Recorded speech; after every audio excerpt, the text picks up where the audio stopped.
डटे हुए हैं, यहाँ तक बात कर रहे हैं कि वहां से नरेंद्र मोदी जीत भी हासिल कर रहे हैं। क्या कहेंगी प्रिया? देखिए, जिस तरह से यूपी बनारस जो है वहां से नरेंद्र मोदी हमेशा आगे जाएंगे। जिस तरह से उन्होंने क्रिकेट स्टेडियम बनाया, जिस तरह से वहां शिव की डमरू बजती है, वैसे बीजेपी का झंडा लहराता है। तो ऑब्वियसली मोदी तो आगे जाएंगे ही। हमारे नरेंद्र मोदी प्रधानमंत्री जो बनारस के लिए किए हैं और योगी आदित्यनाथ जो यूपी के लिए किए हैं, वो कोई और टक्कर में आ ही नहीं सकता है। यहाँ तक आप देखिए कि कुछ दिन पहले एक न्यूज में पप्पू यादव ने बड़ा दावा किया था नरेंद्र मोदी का, यहाँ तक कि वीडियो भी शेयर किया था कि रोड पे कुछ लोग सोते हुए नजर आ रहे थे। तो उनका कहना था पप्पू यादव का कि प्रधानमंत्री के राज्य में ऐसा क्या हो रहा है कि लोग जनता रोड पे सो रही है। इस तरीके का कटाक्ष भी लगा रहे थे विपक्ष। इस पर आप क्या कहेंगे? अरे पप्पू यादव जाकर पहले देखे ना, राहुल गांधी को देखा जाके मुर्गा तोड़ रहे हैं, तो उनपे क्यों नहीं बोल रहे हैं?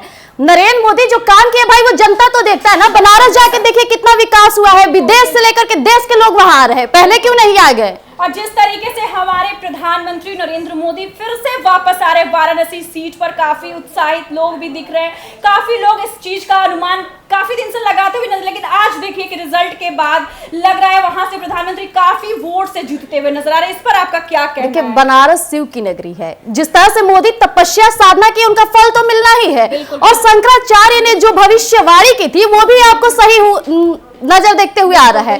प्रधानमंत्री नरेंद्र मोदी बनारस से जीत रहे, आप लिख के रख लीजिए। और उसपे कोई कटाच करता है, चाहे वो कांग्रेसी हो, तो जाकर मुर्गा खाए। पहले भी वही काम किया, अब भी वही काम करेंगे। बिल्कुल। जी। और जिस तरीके से देखिए कि अभी बीजेपी की लहर काफी देखी जा रही है, यहाँ तक कि कमल फूल खिलते हुए नजर आ रहा है। इस पर आप क्या कहेंगी? कमल फूल खिला है और खिलता रहेगा। और रहा बात, आप कहते हैं कांग्रेसी से लोग खड़े हैं, कांग्रेस वाला क्या किया है बीजेपी में आकर? आप इतना बताइए ना, आप एंकर है, आप बताइए कांग्रेस वाला आकर क्या किया है?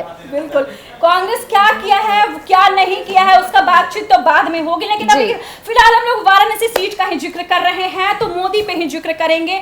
आप बताइए कि मोदी का जिस तरीके से अनुमान लगाया जा रहा है, जिस तरीके से कटाक्ष भी काफी लोग करते हुए नजर आ रहे थे, काफी लोग कुछ भी बोलते हुए नजर आ रहे, यहाँ तक कि शुरुआती दौर में देखिए कि जिस तरीके से रुझान सामने आ रही थी, वहां का हम लोग जिक्र कर रहे हैं कि जिस तरीके से पहले मोदी जीतते हुए नहीं, यहाँ तक कि उनका सीट नीचे, मतलब ऊपर नहीं जा रहा था, सीट नीचे ही जा रहा था। उस तरीके से आप क्या कहेंगे?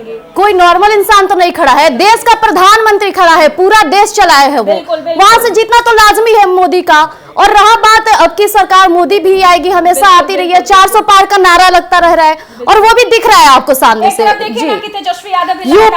यूपी में जिस तरह योगी आदित्यनाथ ने जो भी कुछ किया, लड़कियों के चाहे वो सेफ्टी को लेकर किया या जिस तरह का शासनकाल उसने किया, तो जो शंकराचार्य ने कहा था कि जो नरेंद्र मोदी है वो एक राष्ट्र भक्त है, और वो दिख रहा है। और शिव बाबा भी उनका आशीर्वाद पूरी तरह से बना रहे हैं। यूपी में मोदी सरकार बन रही है, और फिर से यूपी में वही राज होगा जो कि पहले ना था। मतलब पहले जिस तरह की यूपी में था कि वहां ज्यादा एक्सीडेंट होते हैं, इस तरह की चीजें होती है, छेड़खानी होती है, वो अब देखने को नहीं मिलेगा, क्योंकि वहां मोदी आ गए हैं। और मोदी जिस तरह से राज चलाते हैं वो तो पूरा देश जानता है। बिल्कुल बिल्कुल बिल्कुल।